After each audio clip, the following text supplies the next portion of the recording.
Televizija Slovenija ni samo program, je tudi tehnologija. Zelo ponosni smo, da ponujamo naše vsebine v visoki razločljivosti in v tem letu bodo prav vse na tak način posredovane vam gledalcem. Zelo ponosni smo, da ponujamo vse naše vsebine tudi z zamikom. Lahko si jih ogledate na naši platformi 4D, tako na internetu kot na mobilnih telefonih in seveda na tabličnih računalnikih. In prav tako smo ponosni še na druge storitve, ki jih nudimo tistim, ki imajo težave za spremljanje naših programov. Namreč tehnologija nam lahko pomaga tudi pri tem, da slepi in slabovidni ter gluhi in naglušni lahko spremljajo naše vsebine. S podnapisi, z znakovnim jezikom, z audiodeskripcijo in z drugimi tehnologijami se trudimo, da bi lahko prav vsi spremljali to, kar dnevno pripravimo za naše gledalce.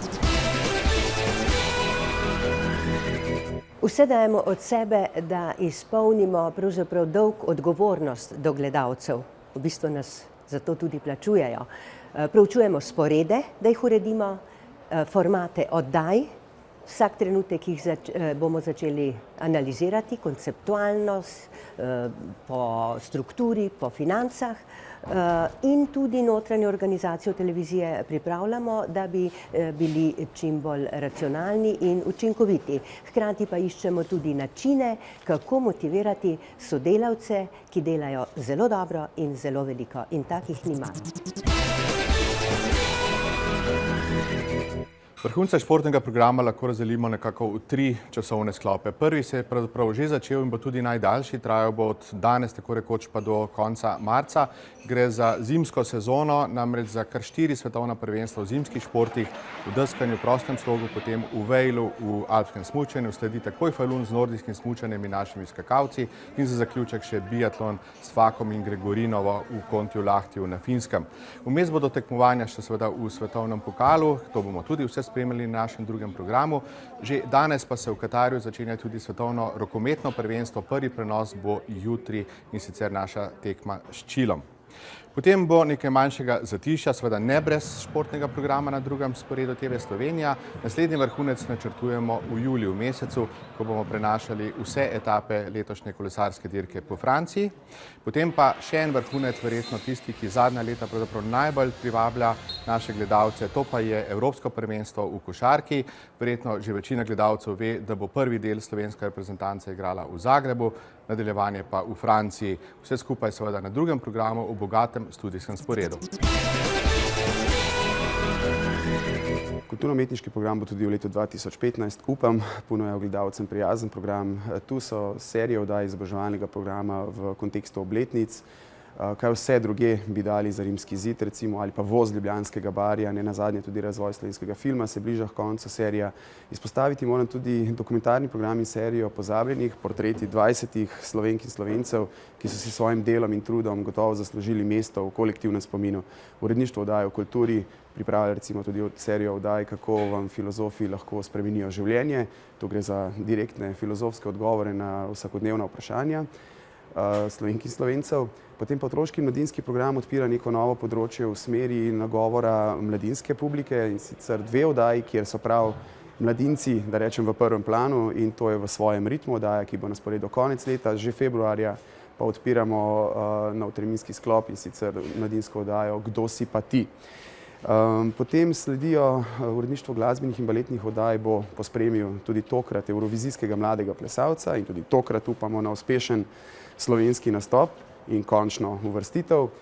Pri filmskem programu pa bi jasno izpostavil domač igrani program, kjer bomo producirali 3 filme, sicer Borisa Jurjašiča Stekle lisice, potem novi film Klemna Dvornika in pa kratek film tudi mladega režiserja Simona Intiharja. In pa jasno tudi predvajali film Avtošola, ki smo ga producirali v minulih letih, potem film Dekleta ne jočejo Matevža Luzarja in pa Sošolki Darka Sinka.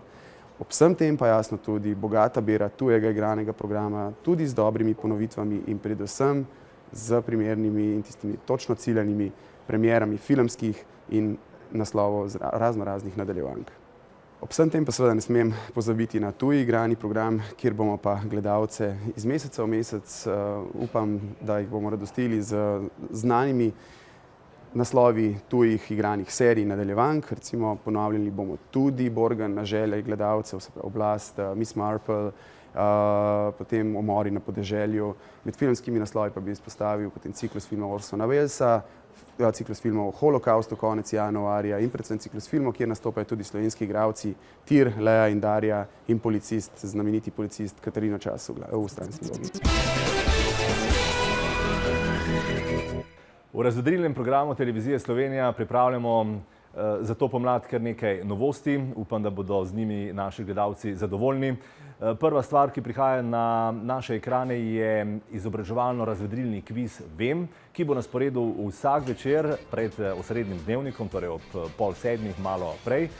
In to se bo zgodilo že konec januarja, na kar sledi naslednja stvar, to je vikend paket. Prenovili smo namreč koncept naših televizijskih vikend popoldnevov in smo mu rekli vikend paket. Začeli bomo soboto, tam sredi februarja, in kmalu, na začetku marca, se bo soboti pridružil še nedeljski del vikend paketa.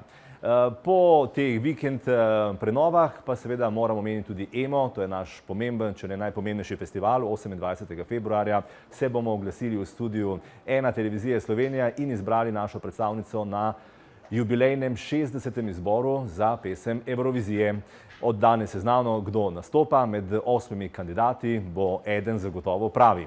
In potem je tukaj že marec, spet nekaj priložnosti za novosti, nekaj več o njih povemo, ko bo čas za to, a lahko namignem. Najprej drugi del vikend paketa ob nedeljah in potem še naša nova osrednja večerna razvedrilna oddaja ob sobotnih večerih. Dela nam ne bo zmanjkalo, upam pa, da tudi ne gledalcev.